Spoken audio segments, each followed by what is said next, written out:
Welcome back to Drive Your Thoughts podcast. I'm your host, Master Coach Carrie Marshall, and it's time to go after those goals. Yeah, whether ready or not, life's coming hard, no breaks, no stop. And if you put me on the spot, don't get it twisted, I never drop. If you feel a bit out of control and out the box, here's a way that you could drive your thoughts. Turn this podcast on, it's a lock. Carrie Marshall on the clock. Hey, what's up, everybody? We have such a fun topic today that I know all of you are going to want to talk about. I'm calling it when the shit hits the fan. So I remember that my great grandma used to use that phrase of like when the shit hits the fan. And as a kid, I was always confused by it. I didn't get it. I was like, what does that even mean? That's kind of gross. Like, why would great grandma Wynn say that? But now I get it as an adult. I'm like, yeah, it's when everything gets really, really messy, really fast, like in an instant. So the reason that I want to bring this up today is, number one, I'm kind of like coming out of my own shit hit the fan experience this year. But then number two is I also have clients that do this, and I always talk about this, but I kid you not, July hits and it really is like the fan is on full blast and it gets messy.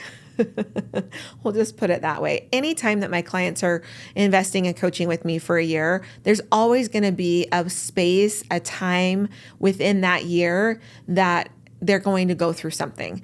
It's going to be an external thing. They're going to have obstacles with their goal. Like it just happens this way that when we spend time together for an entire year, we're going to find that these bigger obstacles come up. So the reason that I wanted to bring this up today is I want to talk about how you can actually still stay on track with your goal and be going through some really hard times. And so I can just use myself as an example. Since April, I've actually had a really shitty year. I know that I talked a little bit about going on a solo trip. That was honestly really to like have a nervous breakdown a little bit, if I'm being quite honest. It was really good. And I talk about this on the solo trip episode. And it was really good and powerful. But a lot of it was that I was like processing through some really hard emotions for myself and kind of looking at my life and being like, what is happening? And, I'm writing a book. I'm writing my first book by myself. I also have clients that I'm helping write books. My publishing company, I created a publishing company this year. I have clients through that. And so I kind of looked at everything that was happening and I'm like, I have a lot of really great things happening in my life that I've always wanted. But then April hit and it felt like everything went up in flames. It kind of just felt like my personal life was really just kind of, like I said, put up in flames, thrown over all the walls, hit the fan, if you will. And that was hard. It's been really hard, honestly. And what I want to kind of let you know is that I stopped writing. I have a really great writing practice, but as hard as everything felt in April, it's been really hard and I keep saying hard because that's the experience. Of course, as a coach, I just want to mention our thoughts create our feelings, but I'm actually really great with that. I'm creating a hard life because it feels hard. And I'm actually going to take 100% accountability for that. But the reason I want to tell all of you this is because as I kind of had to slow down a little bit with my business to address my personal life, my creativity just kind of went down the drain. I can absolutely help people with their books. I can ghostwrite for them. I can edit for them. But when it came to my own book, I would sit down and I would just feel like it was just empty. And I watch so many people do this when things happen in their life. And like I mentioned, like things hitting the fan could be anything. It could be your business. It could be your personal life. It could be relationships. It could be your body. Like all of these different things happen in our life that are circumstantial, and it's okay. Like right now, I have one of my clients that's just like, life is not okay. She had something happen in her business and she's just like, I was supposed to make $1 million this year. I still don't know if it's going to happen because this thing happened to me within my business. And it's been so hard to watch her go through this because really, she really was on track to make $1 million, her first million. I still think she can, wink, wink, nudge, nudge. I still think she can do it. It's July. But her business hit the fan.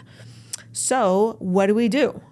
What do we do when it feels like something has imploded, exploded, hit the fan, whatever you want to call it? Then what do we do? I'm going to give you a couple of suggestions from my own personal life, but then also from coaching so many people from this. So the first thing that I want to mention is that it's okay to break down. Like, I have felt in my own life, and because it's July when I'm recording this, and it happened in April, I'm really feeling like my breakdown was probably one of the best things for me because I was holding so many things and it just wasn't healthy. And so sometimes what I want to offer is that breaking down and letting some things go is okay. It's okay to take a break from your goal. It's okay to be able to say like, hey, I've always wanted this, but maybe there's something else that's actually more important right now. And that's what happened with my book. I really wanted my book to come out in about September, but that's not going to happen. It's just not. And that's okay. I'm actually really great with it. But in order to get to that spot, I had to realize what was the most important thing to me. And that's the other thing that I want you to really think of when like your life is hitting the fan, is I want you to then go back and just be like, what's important to me? And a couple things came to my mind when I was going through this is number one, my health was like needed to become the number one priority. Like it just needed to be. I needed to actually adjust a lot of my priorities and put myself at the top. And that's really uncomfortable for me. I don't like doing that. I would much rather go out and work and help people and get lost in the success of others and helping them do that than focus on myself. The other thing that I realized is that my marriage and my kids, like my little family is the most important thing. And so I was like, yeah, if we, after everything, I'm like, yeah, if we just have to live in a van down by the river, like so be it, as long as I have myself and my health and my family and my marriage intact, like we're all good. So you might be going through this right now. And I just want to mention that this can be really lonely. Not a lot of people might know, or it might be super public and that might be embarrassing. I don't know. But I just wanted you to know that when we go through these times, it can be really, really lonely. And the thing that's helped me the most is knowing who my people are for this. So my best friend might be listening to this and she's probably going to text me and be like, what the hell? She might be like, what? Oh, I had no idea. And that's how it's supposed to be, honestly. Like I have my people that I've decided to have support me through this. And that's the most important thing, is that you really do need to pick and choose who your people are as you go through something. And it might not be your best friend or your sister or your spouse.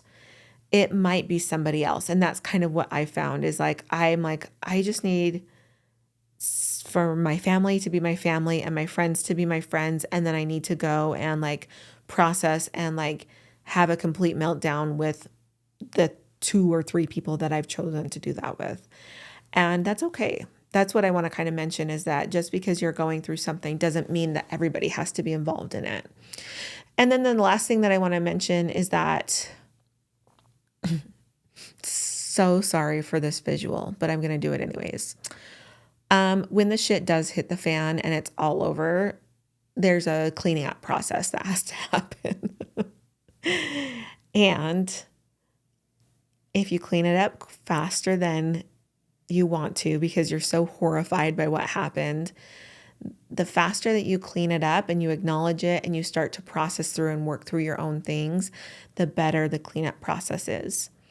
It's hard. It's hard to be able to say that we're failing or that something didn't happen like we wanted it to. But if we just let that fester or we try and hide it, it just doesn't go well for us. It's harder to clean up because we layer it with all of these other experiences and things, and we don't acknowledge that we are hurting or that we have been hurt or that things are not okay. And so I just want to mention that the faster you can be at working on your cleaning up and acknowledging, the better the process is going to be. I love goals. I love people going after goals, but at the end of the day, the goal really isn't the most important thing. You are. You and your well-being and who you are and how you feel is the most important thing. And I understand from a place that I actually really wish I didn't understand how hard life can be. The April thing, I wouldn't wish it on anybody. It's been the most challenging time of my life. I've had to face some really hard truths. And I was talking to my coach, my person that I've decided to let into this process and help me clean up what I need to, yesterday. And she put it so beautifully. She said that my life before April is dying or dead, and that I'm basically going through this like mourning process. It sounds so like dramatic, but I'm just embracing it. So let's just go with it. But and I can feel that. Like I can really feel that right now, that there is this mourning process that's happening. But the cool thing is that she talked also about how there's also a beginning and growth. And that brought so much peace and hope to my soul yesterday when she was like, listen, you get to now create and begin again with this life. And she's like, it's okay to be upset and mourn and be sad about this, but then you also get to do this. And she's like, and you get to begin again with everything. She's like, you get to begin again with your own relationship with yourself. She's like, that's a beautiful thing. And I'm like, oh my gosh, that's so true. And she's like, and you might see like other places that are just like dying, like they've expired. And that's kind of the beautiful thing about when anything in your life hits the fan, is that I just want to offer that this is a time for you to really decide for yourself what's important to you. And remember that you really are the most important thing. The goal will be there. I promise you. My book is just waiting for me. But I needed to get right with myself. I needed to clean up from my life hitting the fan. I needed to clean that up so that then I could come back and begin again. I'm cheering for you. Like I said, I have been in it. I am currently going through it. And it can be an amazing thing. It also sucks, by the way. Just want to put that out there. As much as we're talking about it being amazing, it also, remember, the shit actually did hit the fan, which means that really does suck. So it's not all rainbows and daisies, everybody. I want you to know that just in the last couple minutes, like life is hard. Like I totally get that.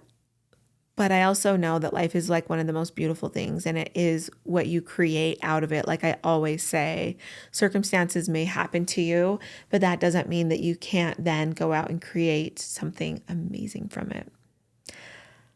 I'll see you next time. Bye. Thanks for listening to this podcast episode. If you're ready to get in the driver's seat of your own life, you can come and follow me at Drive Your Thoughts Coaching on Instagram, or come and see more ways to work with me at driveyourthoughts.com. Yeah, whether ready or not, life's coming hard, no breaks, no stop.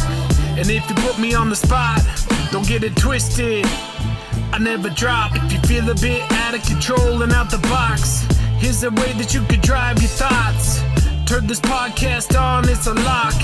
Carrie Marshall on the clock.